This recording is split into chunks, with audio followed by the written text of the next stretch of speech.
নমস্কার বন্ধুরা, ভজরি মান্না কিচেনের আর একটা নতুন পর্ব নিয়ে চলে এলাম। আজকে আমার উপস্থাপনা কপির ডাঁটা চচ্চড়ি। সবজি দিয়ে কি করে বানাচ্ছি আর কি কি উপকরণ লাগছে চলো আমরা দেখে নিই। রান্নাটা আমরা শুরু করি। ফুলকপির ডাঁটা চচ্চড়ি বানাচ্ছি। দেখো ডাঁটাগুলো ফেলে না দিয়ে এখানে একটু ডাঁটা নিয়েছি, পেঁয়াজ, আলু, বরবটি আর বেগুন সব দিয়ে আমি ডাঁটা চচ্চড়িটা শুরু করছি। কপির ডাঁটাগুলোকে একটু সেদ্ধ করে নিচ্ছি নুন হলুদ দিয়ে। এরপর গ্যাসের মধ্যে কড়াই বসিয়ে দিয়েছি, তাতে দিয়ে দিলাম শুকনো লঙ্কা, তেজপাতা, একটু পাঁচফোড়ন আর একটু পেঁয়াজ ফোড়ন।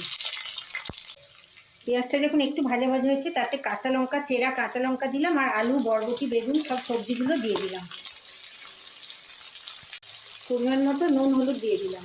সবজিগুলো একটু ভাজা ভাজা হওয়ার জন্য একটা ঢাকা চাপা দিয়ে দিলাম।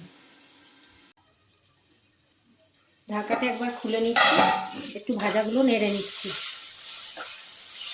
ভাজা ভাজা হয়ে গেছে, এর মধ্যে দিয়ে দেবো কপির ডাঁটাগুলো, সেদ্ধ করে রাখা কপির ডাঁটাগুলো। এরপর দিয়ে দিচ্ছি এর মধ্যে একটু জিরের গুঁড়ো আর একটু পরিমাণ মতো চিনি, যাতে একটু মিষ্টি মিষ্টি নোনতা নোনতা হয় ডাঁটা চচ্চড়িটা। এগুলো সেদ্ধই ছিল, সবজিগুলো ভাজতে ভাজতে নরম হয়ে গেছে, অল্প একটু জল দিয়ে দিলাম ভালো করে সুসিদ্ধ হওয়ার জন্য। ঢাকাটা খুলে একবার দেখে নিই।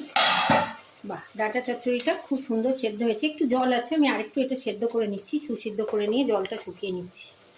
ডাঁটা চচ্চড়িটা দেখো একদম শুকিয়ে গেছে, কড়াইয়ের থেকে ছেড়ে যাচ্ছে। এই পর্যায়ে আমি একটু হিং দিচ্ছি। এই হিংটা নিরামিষ ডাঁটা চচ্চড়িতে খুব সুন্দর একটা গন্ধ আনে, এটা তোমরা দিও, খেতে খুব ভালো লাগবে। আর নামানোর সময় ওপর থেকে দিয়ে দিচ্ছি একটু সর্ষের তেল। অনবদ্য একটা গন্ধ আসবে ডাঁটা চচ্চড়িটার এই সর্ষের তেল আর হিং দিয়ে যখন নামাচ্ছি। দেখো সবজিটা আমার হয়ে গেছে, শুকিয়ে শুকিয়ে এসছে। এবার এটাকে আমি গ্যাস বন্ধ করে 5 মিনিট স্ট্যান্ডিং টাইমে রেখে একটা বাটিতে ঢেলে নিচ্ছি। এটা তোমরা গরম ভাত দিয়ে খেয়ে দেখো, অনবদ্য লাগবে। প্রথম পাতের খাওয়াটা একদম জমে যাবে। বন্ধ করে দিলাম। কপির ডাঁটার চচ্চড়িটা আমি কড়াই থেকে একটা কাচের বাটিতে তুলে নিয়েছি। দেখো ফেলে দেওয়া ডাঁটা, আমরা যদি ফেলে দিলে ফেলেই দেওয়া হয়, কিন্তু একটুখানি সবজি দিয়ে বানিয়ে নিলাম, হিং দিয়ে, একটু পাঁচফোড়ন দিয়ে, বেগুন দিয়ে একটু ডাঁটা চচ্চড়িটা বানিয়ে নিলাম। গরম ভাতের সঙ্গে খেয়ে দেখো অনবদ্য লাগে। যদি আমার ভিডিওটা তোমাদের ভালো লাগে, অনেক লাইক, শেয়ার, কমেন্ট করো, সাবস্ক্রাইব করে বেল আইকন প্রেস করো, যাতে আমার নিত্য নতুন সমস্ত রান্নার ভিডিও তোমরা সবার আগে দেখতে পাও। কোন বন্ধু কোথা থেকে দেখছো জানিও। সবাই খুব ভালো থেকো, সুস্থ থেকো। কমেন্ট বক্সে লিখে জানিও কেমন লাগলো ভিডিওটা। আবার দেখা হবে পরবর্তী কোনো ভিডিওতে। ততক্ষণ অবধি ধন্যবাদ।